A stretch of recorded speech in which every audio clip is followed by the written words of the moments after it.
Well, thank you everyone for coming and chat to us today. We're really excited to hear all of your thoughts and opinions on what we want to talk to you about today. The ambassador identified that the under 30 group is sort of the group that is the most disengaged with the sort of Australia-US dynamics that are currently happening. And we sort of wanted to know your opinions on how we think the generational change will affect the Australia and US relationship going into the future as people from myself and Lucy's generation move up into the political and global workforce, and how that will affect the dynamic between Australia and US. I think we're very similar, meaning the same values that we had years ago with free speech and free expression. Both of our countries, we still have to this day. And I actually married an Australian, so my niece is Australian. I also have a niece who's American. And I'll never forget, there was a period where one of them was protesting on the streets of Melbourne and another in South Carolina. And I love the fact that I didn't have to worry about them, that they're not going to get picked up in the middle of the night. They're not going to end up in a camp, that we both come from countries that share that belief system. And so it really, it's inspiring to me when I see people going into journalism or law or diplomacy who share those values. And I think that's something that is not going to shift with a generational change. Yeah, and this month we're celebrating the 30th anniversary of the fall of the Berlin Wall. And it makes me think about how this is something that young people fought very hard for, to have freedom. And so 30 years later, even though maybe we take for granted the freedoms that we have, it's good to remember back to those who have struggled for it, and what their societies are like now. When the ambassador talks about our 100 years of mateship and the security alliance, I mean, it goes all the way back to World War I. You know, it was forged in conflict in the Battle of Hamel. And I think it's going to be important for the emerging generation to find ways that are not conflict-based, that we can, partner together, whether that's through working together to address issues like climate change, environmental issues, women's economic empowerment, things that our two countries share that are positive issues that we can reinforce the relationship that way, instead of waiting for the next conflict to sort of make it clear that the alliance isn't going anywhere. And I don't think there's been a shift in a lot of the values of that fierce independence that young people and older generations hold it here in Australia as well as in the United States. And we have pretty spicy politics, and I don't think that's going to change either. And I don't think that's something we should be afraid to applaud, that we have a very open, robust, and sometimes loud democratic systems. And that's a shared value that it's not going anywhere. Yeah, on the topic of spicy politics, in Australia we find that there's a lag between, with regards to progressive social values, between sort of our generation and then actual tangible policy change within Parliament and within government. Do you all think that there is a similar lag within America? Like, why or why not do you think it exists, and what would be the implications of that for Australia and the US? Complex structures are resistant to quick and abrupt change.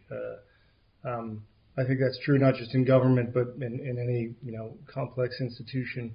So I think while you don't want to be satisfied with incrementalism, the important thing is to see that there is a trend, and that events and circumstances are moving in the right direction. In a historical context, I would probably reference the American Civil Rights Movement, which from a modern view, we can all say should have happened much quicker and should have been much more decisive. But I think the participants in it would say they did what needed to be done in terms of just relentless advocacy in the right direction. And ultimately, that resulted in a historic Civil Rights Act that was passed that changed the game in America. Yeah, well, I'm happy to shift the conversation to women in global leadership, if everyone's okay with that. So I would like to start by setting the scene a little bit. So currently, the statistics show that around 24% of politicians globally are women, which is quite low. In Australia, out of the ASX 200 companies, 94% of the CEOs are men, yet 60% of our recent graduates are women. So that's kind of the opening context that I would like to set. So my question is, what are some barriers that women face to leadership, especially in the diplomatic and global fields? Well, I would say, in terms of access, I think the access is increasing now. You may have an entry class to the Foreign Service, which has a good amount of women. Maybe it's 40% or maybe it's 50%. But as you get more senior, the challenges are you have fewer and fewer women in the senior positions. And I think this may be the same in private sector. I know that you mentioned the CEOs. I know that I don't think it's the only reason. I know families is part of the reason, but there are many women who maybe don't have children that they have to take care of. But there is something about that, about both men and women needing support to take care of their families while they're working, and how I think that's coming slowly, but it's still a challenge that we have to tackle. I could sort of maybe speak on the military side of it as a Department of Defense member here, and that's we're still seeking ways to make sure that we can have an equal faring for future jobs, because we have a deficit of general officers that are female, and that's due generally to the historic precedence of women not being allowed into certain combat roles. The Army right now has decided to change, for example, the fitness test, right? And the fitness test is now gender and age, regardless. It's the same test for everyone, no matter what. I think making a way for something to sort of a resume to be gender neutral, so you can no longer see that, would be sort of the ways to go forward with it. On your topic of resumes, studies have shown that in terms of job descriptions, the way that you use adjectives to describe what they're looking for can encourage women in particular to not apply for jobs because they don't associate those traits with their identities. In terms of kind of more systematic approaches to addressing unconscious gender biases, what are some ways that, for example, the State Department can, what's some strategies they can use to kind of reduce that unconscious bias? There have been discussions within the State Department of making unconscious bias training mandatory, and I think the trend is that often if it's led by men, initiated by men, it tends to be far more successful than when women initiate and suggest it. A lot of women are afraid to bring up these issues for fear of they'll get dismissed, or they'll have career ramifications when they go to look for another job or come evaluation time. So I think it's important to have those male voices in the workplace.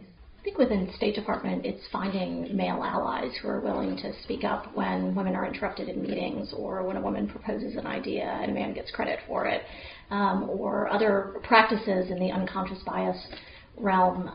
It's also sort of sponsoring versus mentoring, and realizing that a lot of decisions often get made outside of the office as people get to know each other, play on a sports team, or go golfing, or go to the bar together, and realizing if that those connections are being made equally in the office, I think is something that at least male supervisors that I've historically had back in Washington to assist with ensuring that women are given the similar opportunities as men in the office.